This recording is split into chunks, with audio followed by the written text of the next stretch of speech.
Hi everyone, आज हम पढ़ेंगे किडनी के बारे में। किडनी के हम क्या पढ़ेंगे? Infections and tumour. तो हेलो, और अब हम स्टार्ट करते हैं। तो टाइम आ चुका है ना? हाई टाइम है जिसमें हमें पढ़ने का है, तो बढ़िया से पढ़ेंगे।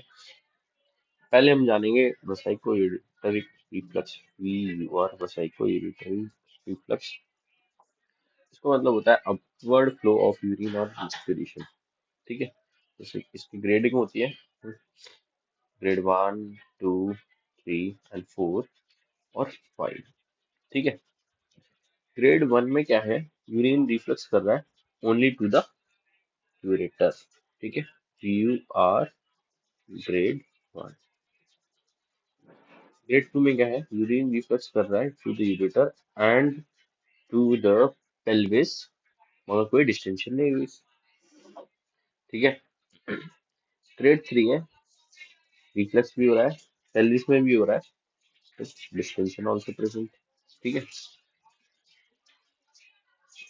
अब जा रहा है, और ये जो कैलिसेस है ये ब्लंटिंग हो गई है।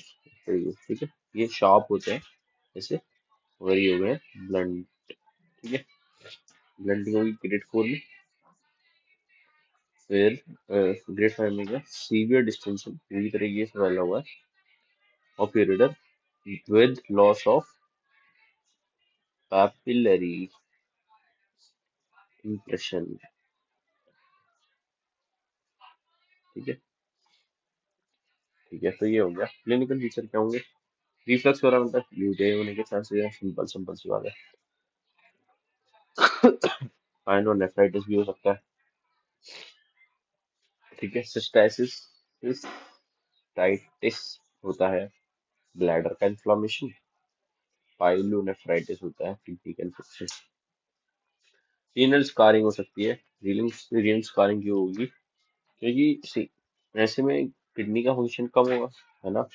और यहाँ पे इन्फ्लामेशन हो रही है ना? ग्रेड 4 में क्या हो रहा है हमारा, है ना? ग्रेड 4 में इन्फ्लामेशन भी हो रही है ना? लॉस ऑफ कैपिलरी, तो इसकी वजह से किडनी स्कार हो जाएगी। ठीक है, अब क्या करेंगे? एमसीयू करते हैं। मिक्चुरेटिंग सिस्टो यूरिथ्रोग्राम। MCU, MC मिक्चुरेटिंग सिस्टो यूरिथ्रोग्राम।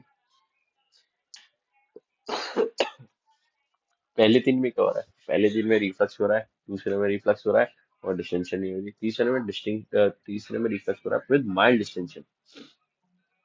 प्रोफाइलैक्सिस एंटीबायोटिक दे देंगे। ठीक है, सिंपल सी बात है, इसमें प्रोफाइलैक्सिस एंटीबायोटिक दे देंगे। इसमें और फिर 4-5 में क्या हो रहा है? ब्लंटिंग ऑफ कैलिसिस हो रहा है 4 में, और 5 में हो रहा है, क्या हो रहा है? Loss of severe distension plus loss of papillary impression. तो इसमें इंटरवेंशन भी जरूरी है। इंटरवेंशन में क्या करेंगे हम? तो या तो ओपन सर्जरी करेंगे, रीइम्प्लांटेशन ऑफ यूरेटर कर देंगे। ठीक है, उसको कहते हैं पॉलीटानो, पॉलीटानो लीड बेटर। इसको क्या कहते हैं? Politano Leadbetter technique. Politano Leadbetter technique. ठीक है, तो फिर अब हम जानेंगे एंडोस्कोपिक में। एंडोस्कोपिक को कहते हैं स्टिंग। स्टिंग बोले तो सब यूरिटरिक, है ना? यूरेटर है, उसके नीचे से सब यूरिटरिक टेफ्लॉन इंजेक्शन दे देंगे। इससे क्या होगा? रिफ्लक्स हो रहा था, अब इसके नीचे इंजेक्शन लगाया तो ये क्या हो गया? यहाँ पे इसने वो बना दिया बड़ा सा, मतलब kind of back flow prevent करते हैं। पॉइंट बुद्धि की बात यही है। कैसे? इसने यहाँ इसको ये, मतलब इतना बड़ा था, अब इसको कंप्रेस कर दिया, बैक फ्लो रुक गया, है ना? तो एक तरीके से वॉल्व की तरह एक्ट कर रहा है।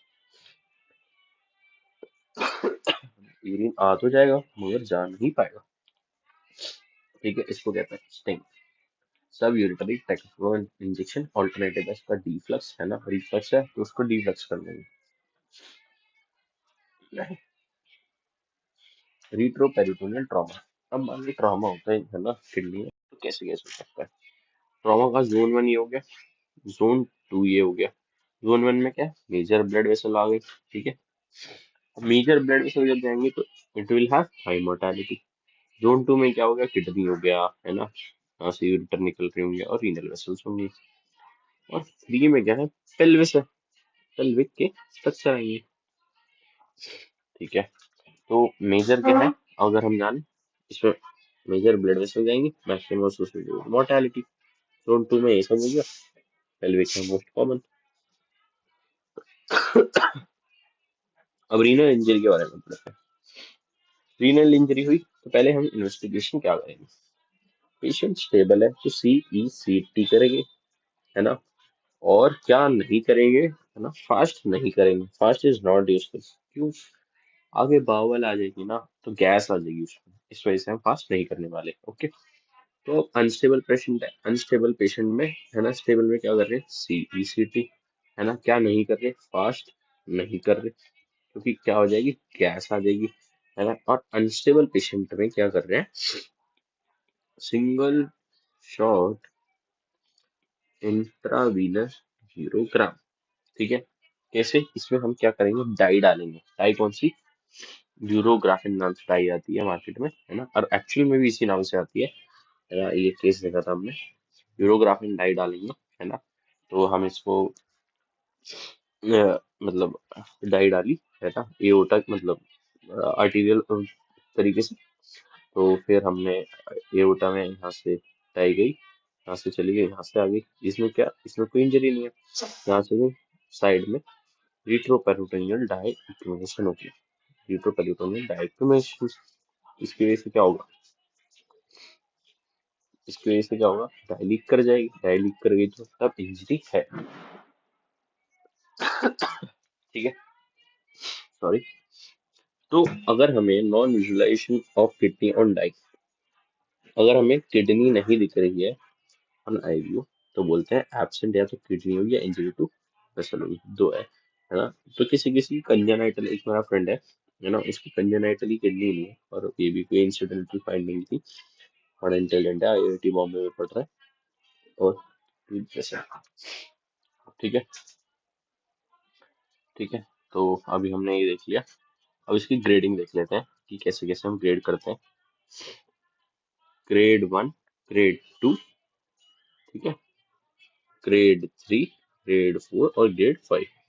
सिंपल एज VUR की तरह, है ना, सिमिलर टू VUR। इसमें भी VUR कितने, ग्रेड कितने, टोटल 5 ग्रेड्स हैं। ठीक है, तो ये किडनी का कैप्सूल है। इसमें क्या हो रहा है, किडनी को इंजरी हुई, ये मतलब किडनी में आके किसी ने पंच दिया पीछे से, किडनी को इंजरी हुई, तो इसमें क्या हो रहा है, सब कैप्सूल हेमेटोमा, माइक्रोस्कोपिक या ग्रॉस हीमेटूरिया, ग्रॉस हीमेटूरिया। ठीक है, ग्रेड 1 में ग्रॉस हीमेटूरिया हो रहा है, मगर सब कैप्सुलर हीमेटोमा। इंपॉर्टेंट यही है कि क्या है, सब कैप्सुलर हीमेटोमा है। ठीक है, ग्रेड 2 में क्या हो रहा है, हीमेटोमा हुआ मगर लैसरेशन भी हुई है, किडनी ही इंजर हुई है डायरेक्ट, किडनी इंजरी हुई है, तो laceration less than 1 centimeter without urinary excavation, मतलब जो यूरिन है वो बाहर नहीं आया मगर लैसरेशन हुई है। ठीक है, less than 1 centimeter थी उसमें, इसमें more than 1 centimeter होगी। ठीक है, लैसरेशन more than 1 centimeter, है ना। इसमें क्या है, without any urinary excavation, urine बाहर नहीं आया। पॉइंट यही है कि यूरिन क्यों बाहर आएगा, मतलब एंड तक नहीं गई है ना, तो जिसकी वजह से यूरिन इसी के अंदर जा रहा है, यूरेटर में। ठीक है, इसमें भी हुई है मगर इसमें कैप्सूल इंटेक्ट है। ठीक है, अब ग्रेड 3 में भी यही हो गया, है ना। अब आते हैं ग्रेड 4 में, ये है इंपॉर्टेंट ग्रेड, जो कि क्वेश्चन इसमें से आया है। क्वेश्चन ये था कि इसमें क्या इंजर हुआ है, पहला रीनल आर्टरी और रीनल वेन की इंजरी हो सकती है, arterial blood clot from the endothelium, है ना, एंडोथेलियल इंजरी। ठीक है, तो इंजरी हो गई, और लैसरेशन हो गई कलेक्टिंग सिस्टम में, जिसकी वजह से क्या होगा, जिसकी वजह से होगा यूरिनरी लीक, यूरिनरी लीक, है ना। और ग्रेड 5 में क्या है, शैटर्ड हो गई kidney, version of hilum, hilum भी खराब हो गई। ग्रेड 4, अब पहले 3 ग्रेड है जिसमें कोई भी यूरिनोमा नहीं बना है। तो यूरिनोमा मतलब कलेक्शन ऑफ यूरिन, सॉरी। तो कंजर्वेटिव मैनेजमेंट करेंगे। 4 में क्या है? पहली बार यूरिनोमा बना, मान लो यूरिनोमा बना और कोई इन्फेक्शन नहीं है, स्टेराइल है, तो क्या करेंगे? डीजी स्टेंट डाल देंगे, है ना। डीजी स्टेंट ऐसे होता है, मतलब यार ऐसे होता है डीजी स्टेंट, है ना, ताकि यूरिन को रास्ता मिल जाए और निकल के बाहर आ जाए। इन्फेक्टेड में क्या है? इन्फेक्टेड में है पिग टेल कैथेटर ड्रेनेज, है ना। पिग टेल कैथेटर ड्रेनेज हो रही है, इसमें ये हो रहा है। पहला हो गया। दूसरा वास्कुलर में क्या? एक्सप्लोर, है ना। और मान लो वास्कुलर इंजरी, यूरिनोमा को हमने क्या डीजी स्टेंट से सही करा, वास्कुलर इंजरी हुई थी, एक्सप्लोर करा। और एक्सप्लोर रिट्रोपेरिटोनियम, क्योंकि किडनी एक रिट्रोपेरिटोनियल ऑर्गन है, और उसको रिपेयर कर दिया साथ के साथ, है ना। और इसमें मतलब हम जानेंगे कैसे कि ग्रेड 4 और ग्रेड 5 हो रहा है। इसमें पहला एक्सपेंडिंग, है ना। मान लो वेसल की इंजरी हुई है, तो कैसे पता लगेगा? पहला इसका एक्सपेंडिंग हेमाटोमा होगा, ठीक है। इंजरी हुई है तो ब्लड लीक करता जाएगा। पल्सटाइल लीक दिखेगी हमें, है ना। नॉन विजुअलाइजेशन और आईवीयू, है ना। इंट्रावीरस यूरोग्राम में क्या दिखेगा? कुछ नहीं, क्योंकि लीक लीक करके चली जाएगी डायरेक्ट, ठीक है। ग्रेड 5 में क्या करेंगे? अगर मान लो ऊपर का पोल गया है, तो ऊपर की, है ना, ऊपर की किडनी काट देंगे, जैसे होने से पार्शियल इफेक्टेमी, और अदरवाइज टोटल कर देंगे, ठीक है। अब कॉम्प्लिकेशन क्या होंगे? Complication of renal injury, renal injury, मैचूरिया हो सकता है, ठीक है। नॉर्मल बात है, यूरिन में क्या आ जाएगा? ब्लड आ जाएगा। यूरिनोमा हो सकता है, यूरिन कलेक्शन हो गया। ए आर्ट रीनल इंजरी, जिसकी वजह से ए भी फिस्टुला बन गया। रीनल आर्टरी थ्रोम्बोसिस, है ना। क्या हुआ? एंडोथेलियल इंजरी, है ना। रीनल आर्टरी हो गई ब्लॉक, जिसकी वजह से क्या हो जाएगा? रीनल इंफाक्ट हो गया, और इंफाक्शन की वजह से किडनी का नेक्रोसिस हो जाएगा, सड़ जाएगी किडनी, खराब हो जाएगी। मीटोरिज्म, मीटोरिज्म is colonic distension 48 to 72 hours after renal injury due to pressure over spastic nerves, ठीक है। और हाइपरटेंशन, हाइपरटेंशन मतलब जैसे इसमें ना जेजी अपैरेटस को इंजरी हो गई, तो वो क्या करेगा? रेनिन रिलीज करता रहेगा, जो कि कंट्रोल नहीं होने वाला। colonic distension 48 to 72 hour after renal injury due to pressure over spastic nerve, ठीक है। ये है आपके, ठीक है। तो अब हम यूरिटरी इंजरी और पढ़ लेते हैं, लगे हाथ। भाई, यूरिटरी इंजरी जो है वो क्यों होगी, आप बताओ। यूरिटर ऐसे तो मतलब मान लो अगर पंच भी लग गया तो यूरिटर तो हिल जाएगा, ट्यूब है ना, वायर तो टूटे, ऐसे तो टूटेगी नहीं, वो डिस्प्लेस हो जाएगी।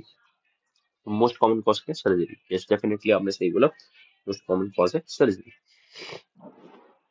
कौन सी सर्जरी भाई? आप बोलोगे कि भैया कि सर जैसे हिस्टेक्टमी, पेल्विक ट्यूमर का रिसेक्शन कर रहे हैं, है ना, तो इसमें हो जाएगा, ठीक है। तो अब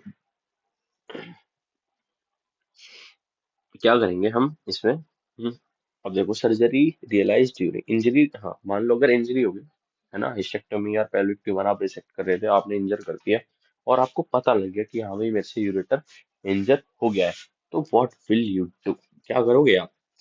कुछ नहीं करना आपको, है ना। और ऐसा भी नहीं कि कुछ करना ही नहीं है, रियल सेंस में आपको करना पड़ेगा इंटरवेंशन। आपको तुरंत पता लगा कि सर्जरी के दौरान आपकी यूरेटर इंजरी हो गई, है ना, ड्यूरिंग सर्जरी कर दिया आपने, ठीक है। तो क्या करोगे? पार्शियल इंजरी है तो रिपेयर विद अब्सॉर्बेबल सूचर कर दोगे, ठीक है। मान लो ऐसे थोड़ा कट लग गया तो अब्सॉर्बेबल सूचर से कर दोगे, है ना। Complete tear without loss of segment, ये आपने ये, है ना, एक ये है, एक ये है, मगर सेगमेंट इतने पास है कि कोई बात नहीं, मतलब कोई दिक्कत वाली बात नहीं है। तो क्या करोगे? यहाँ से नीचे से जाओगे, डीजी स्टेंट डालोगे और उस पर सूचर लगा दोगे, और क्या है? कंप्लीट ट्रांजेक्शन आपने ये ऐसे करके पूरी उड़ा दी, सेगमेंट गया। अब क्या करेंगे? इसको लंबा करने के लिए हम ये क्या करेंगे? यहाँ से कट लगा, इसे उठाया और इसके ऊपर ऐसे ऐसे गोल गोल करके हमने वो कर दिया। इसको कहते हैं बोआरी फ्लैप रिपेयर रिपेयर, या इसको कहते हैं श्वास हिच। आप बेली में पढ़ोगे पता लग जाएगा। श्वास हिच किसे कह रहे हैं। अब भाई सर्जरी के बाद रियलाइज हुआ कि भाई इंजरी हुई। प्रेजेंटेशन क्या है, सिंपल है, यूरिनोमा बन जाएगा। तो क्या करेंगे, पिगटेल कैथेटर से ड्रेन कर देंगे, है ना। अगर इन्फेक्टेड होगा और स्ट्राइल होगा तो डीजे स्टेंट से फिर क्या करेंगे, डीजे स्टेंट लगा देंगे। और दूसरा क्या है, renal atrophy due to complete ureteric tie off. ठीक है ना। रीनल एट्रोफी भी हो सकती है ड्यू टू, है ना, मतलब अगर ये जो है यूरेटर कोई खराब हो गया तो रीनल एट्रोफी भी हो सकती है। फिस्टुला कौन सा होगा, फिस्टुला मतलब यूरेट्रो वजाइनल फिस्टुला, यूरेटर और वजाइना, ऐसे हो सकते हैं। Diagnosis based on CT urography, या आप आईवी यूवी दे सकते हो। ट्रीटमेंट क्या है, रिपेयर करना पड़ेगा जो भी हुआ है। ठीक है, सो थैंक यू। आगे हम रीनल इन्फेक्शन स्टार्ट कर रहे हैं। Thank you.